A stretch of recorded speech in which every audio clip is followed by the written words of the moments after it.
Hello everyone, welcome to DGS Students. Okay, I am Dr. Manishankar, Chief Mentor and the Doctor Students.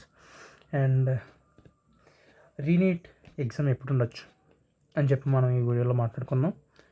And నేను అందరికి ఒక విషయం చెప్తాను, అంటే మనకి ఇంతకులో ఈరోజే మనకు తెలిసింది కాబట్టి రీనీట్ ఎగ్జామ్ అనేది క్యాన్సిల్ అయిందని. సో ఎప్పుడు ఉంటుంది అనేది అయితే మాట్లాడుకుందాం. అండ్ ఒక నీట్ పేపర్ లీకేజ్ మాత్రానికి ఆల్మోస్ట్ ఇండియా మొత్తం అయ్యింది. సో అందుకే ఎగ్జామ్ కూడా క్యాన్సిల్ చేయడం జరిగింది ఇండియా మొత్తం. సో అందరూ ప్రిపేర్ అవ్వాల్సిందే. అండ్ ఒక విషయం చెప్తున్నాను అందరికీ కూడా, లైక్ ఎవరు కూడా సోషల్ మీడియాలో లైక్ ఎప్పుడు పెడతారు ఏంటి ఎందుకు క్యాన్సిల్ అయిందని చెప్పి కంటిన్యూస్గా వీడియోస్ మాత్రం చూడొద్దు. ఓకే, అది చూడడం వల్ల మనకు వచ్చేది ఏం లేదు, ఎందుకంటే ఎన్టీఏ క్లియర్గా మనకు చెప్పేసింది కాబట్టి. So don't think about it. Okay, అయిపోయింది, అది అయిపోయింది. దెన్ వీ హ్యావ్ టు ఒక టెస్ట్ వైజ్గా ఒక ప్లాన్తో, లైక్ మనకి ఒక గ్యాప్ ఉంటుంది.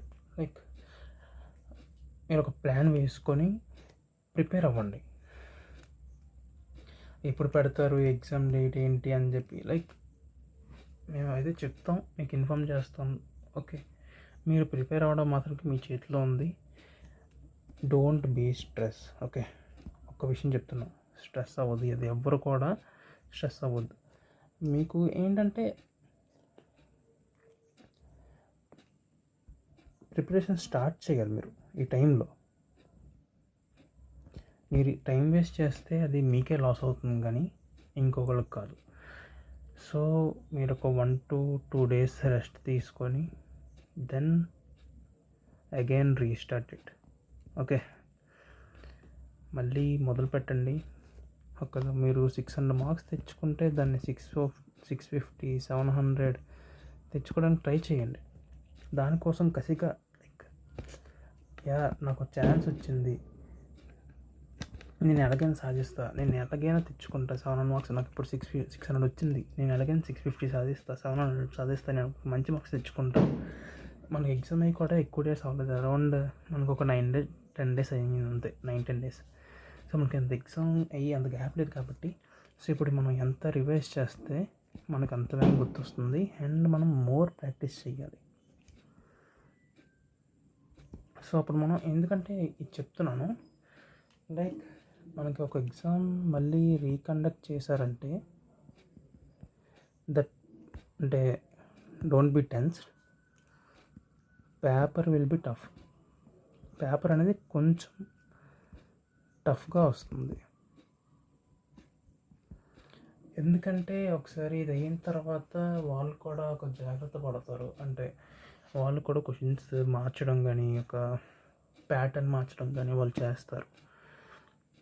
సో ఇంకా తక్కువ గ్యాప్ ఉంది కాబట్టి అంటే వాళ్ళు అయితే తక్కువ గ్యాప్ అంటే మనకి అరౌండ్ ప్రీవియస్గా చూసుకుంటే రీనీట్ కండక్ట్ చేసినప్పుడు 1 month గ్యాప్ అయితే ఉంది. ఓకే, సో మనం కూడా ఈసారి ఒక 1 month గ్యాప్ అయితే పక్కా ఎక్స్పెక్ట్ చేయొచ్చు మ్యాక్సిమం. అండ్ ఇంకోటి ఏంటంటే ఒక ఎగ్జామ్ కండక్ట్ చేస్తున్నప్పుడు ఇంకొక ఎగ్జామ్ కండక్ట్ చేయడానికి వాళ్ళకు కూడా టైం పడుతుంది, టైం బ్యారియర్ అనేది ఉంటుంది. ఎందుకంటే centres, okay, and staff allocate చెయ్యాలి, invigilators and paper set and papers ఇవన్నీ చేయాలి కాబట్టి, so that it will takes a more time. So ఎంత కాదన్నా మినిమం 1 month అయినా ఉంటుంది. అండ్ దెన్ మనకు వచ్చేసరికి ఎన్టీఏ ఒక ఎగ్జామ్ కూడా కండక్ట్ చేస్తుంది May 30th లోపు, CUET అని, క్యూఎట్. అండ్ ఇది యూజీ ఎగ్జామ్ ఫర్ డిగ్రీస్కి. సో ఈ ఎగ్జామ్ కండక్ట్ చేస్తున్నప్పుడు మనకి May monthలో అయితే ఇంకా కండక్ట్ చేయడానికి ఛాన్స్ లేదు. సో ఈ క్యూఎట్ ఎగ్జామ్, CUET ఎగ్జామ్ ఉండడం వల్ల సో May monthలో అయితే మనం కండక్ట్ చేయాలి, ఎందుకంటే మనం ముందుగా చెప్పుకున్నాం ఎలాగైనా సరే ఒక 1 month గ్యాప్ అయితే ఉండాలని. అండ్ దెన్ మనకి ఇక జూన్లో కూడా యూజీసీ నెట్ ఉందన్నమాట. ఇది పీజీ ఎగ్జామ్. ఇది బ్యాచెస్ వైజ్ అవుతుంది. ఇది జూన్ 20th నుంచి అలాగ స్టార్ట్ అవుతుంది. ఓకే, 22nd నుంచి. సో అయితే దీని ముందు వీక్లో అయినా కండక్ట్ చేయాలి, లేకపోతే దీని తర్వాత వీక్లో అయినా కండక్ట్ చేయాలి. ఐదర్ ఇది అయిపోయిన తర్వాత ఆర్ ఇన్ జూలై 1st వీక్లో or on June 14. So June 14 అయితే మనకి కరెక్ట్గా ఒక 1 month గ్యాప్ వస్తుంది. లేదంటే మనకి జూలై 1st వీక్లో మనకి కండక్ట్ చేయడానికి ఛాన్సెస్ ఉన్నాయి, are July 1st or 2nd week. ఎందుకంటే ఒక ఎగ్జామ్ కండక్ట్ చేస్తున్నప్పుడు ఇంకొక ఎగ్జామ్ కండక్ట్ చేయడం అనేది it's an big task. And 2 ఎగ్జామ్లు ఒకేసారి కండక్ట్ చేయడం అనేది ఇట్స్ అది చెప్పలేం అనమాట, అసలు అవుతుందా అవ్వదా అనేది. సో మనం చూడాలి మరి June 14th అవుతుందా లేకపోతే జూలై 1st వీక్లో అవుతుందా చూడాలి. అండ్ దెన్ ఒక విషయం అతను చెప్తున్నా, సో డోంట్ బీ టెన్స్. అస్సలు టెన్షన్ అవ్వద్దు. ఉంటుంది ఒక ఎగ్జామ్ అయిపోయిన తర్వాత మళ్ళీ ఆ ఎగ్జామ్ని మళ్ళీ చదివిన దాన్ని మళ్ళీ చదివి రాయాలంటే మనకు ఒక టెన్షన్ అనేది ఉంటుంది అండ్ కష్టంగా కూడా ఉంటుంది. సో యాజ్ ఏ మెడికోగా నాకు తెలుసు ఒక ఎగ్జామ్ పోస్ట్ పోన్ అయితే ఎలాగుంటుందని చెప్పి. సో ఒక డెసిషన్ తీసుకున్న తర్వాత ఇలాగ అయిన తర్వాత మనం ముందుకైతే మనం వెళ్ళాలి అండ్ మనం అనుకున్న గోల్ని అయితే సాధించాలి. అండ్ మనకు ఒక ఛాన్స్ వచ్చింది, నేను అది ఎలాగైనా ప్రూవ్ చేసుకోలేకపోయాను. నాకు ఇంకా కొంచెం టైం ఉంటే బాగుండేది, నేను ఇంకా ఎక్కువ మార్క్స్ అయితే నేను స్కోర్ చేయగలను, నేను 600+ తెచ్చుకోగలను, 650+ తెచ్చుకోగలను అని అనుకున్న వాళ్ళకి this is the best chance ever అంటున్నాను నేనైతే.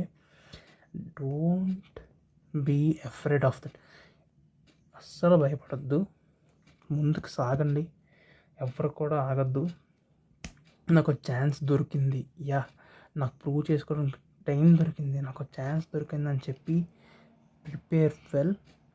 ఓకే, మీరు అందరూ కూడా బాగా చదువుతారు and you all will get more marks and good marks. Okay, and all the best. ఒక 1-2 days గ్యాప్ తీసుకొని మంచిగా ఫ్రెష్ అయ్యి రీస్టార్ట్ చేయండి అంతా.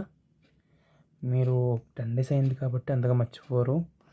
And everyone will remember and everything, and they will write the exam good.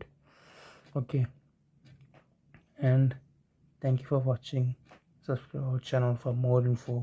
Thank you.